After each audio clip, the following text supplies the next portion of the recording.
Welcome to another round of viewer questions. We have a lot of them. So this is going to take a couple of weeks on and off just to throw in questions that you guys have asked. And if you ask us more questions, we'll always come back and answer questions for you. So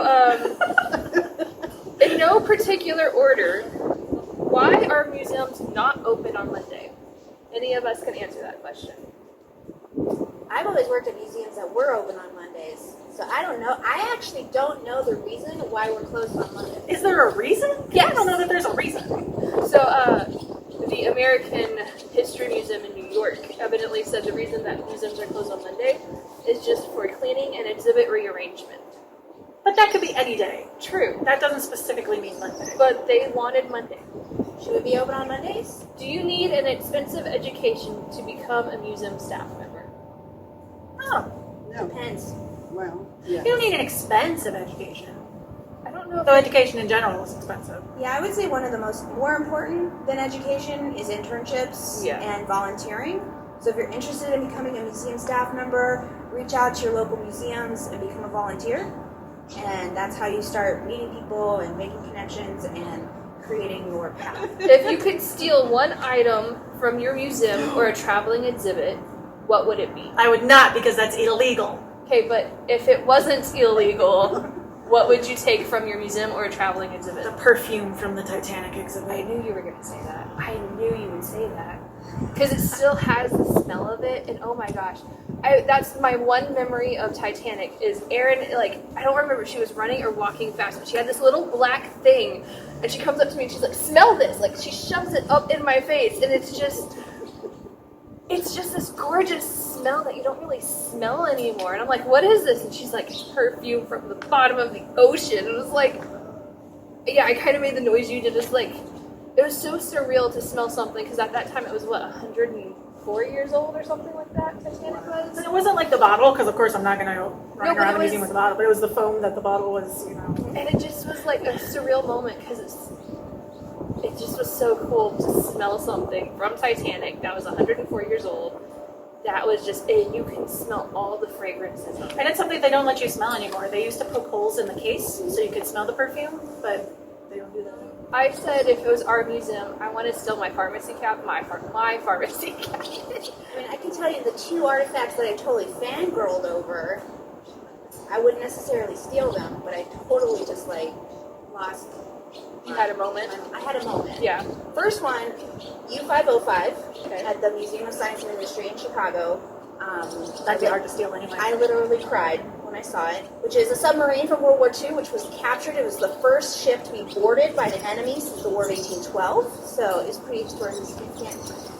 It's gorgeous. And then the second one was Admiral Nelson's uniform at Greenwich. It had the bullet hole. Oh my God. I'm very basic. I want one of those stoves and a sewing machine. You just want a wood-burning stove and an original Singer sewing They machine. remind me of my family. The next question actually comes from our very own president on the NMJC campus, Dr. Moore. He says, in museum life, do you go with the flow, or do you think critically of the potential outcome or outcomes? Both. I think you plan as much as you can, but you know it's always not going to go the way you want it to. Well, in my position, is pretty much go with the flow. One of my professors said, you overthink everything but plan for the simple. So from the Museum Association of New York, when you visit other museums, what do you look for? Is it the exhibit labels, how the donors are recognized, or what's in the gift shop? My answer is I look at everything. You go to museums, and of course you're going to touch all the education stuff, and you're going to think critically on how they wrote their text, or how they put their labels in, or what font they used, or whatever. But if you find something that you're just really touches your heart, Like stealing some of the lighting concepts. When is the best time to visit your museum? Anytime. Anytime. Now, if my mother was sitting here, Christmas! She'll tell you all about Christmas. But anytime. We're not super busy. You're not going to feel crowded or pushed. Family fun days are great because there are lots of activities. Changing exhibits, so you want to come, 3 times, 4 times a year at least. Well, that's why I want it to be open too on Thursday and Friday till 7. Mm-hmm. Just, people work till 5, and that gives them at least a little chance to come here. See, I didn't know that. If funding and exhibit space was not the issue, what is your dream exhibit and why? I already had Titanic.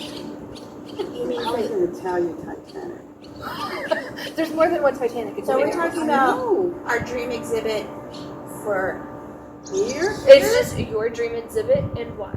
The funding and size was not the issue. Open the world.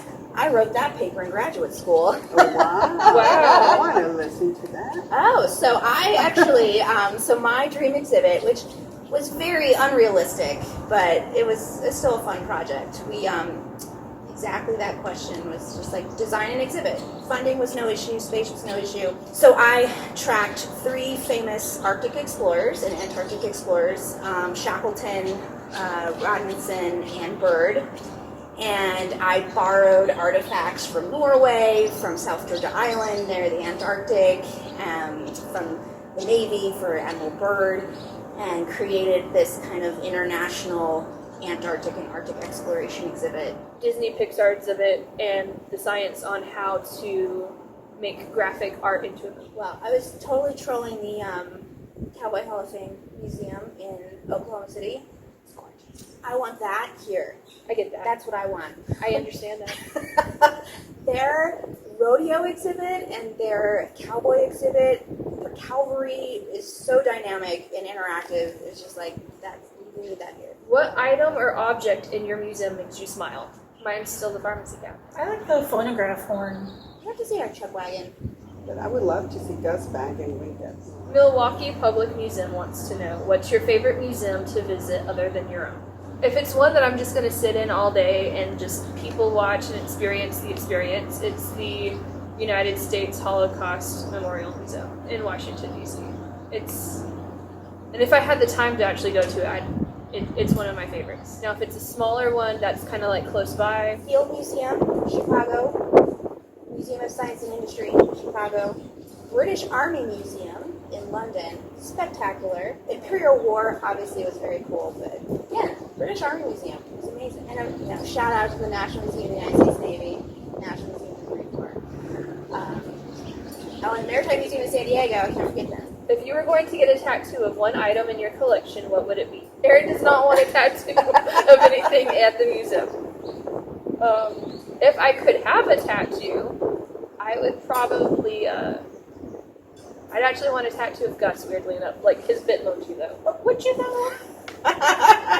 Sewing machine. Her answer's Oh, God. Sewing machine. But I Gus think, would be a cute one. but I think, my husband would have an issue with Gus. He's not real. It's fine. I think I would have to go with like a more thematic rather than a specific artifact. Yeah, I'd have to go with like an icon. Ray. Ray, Ray!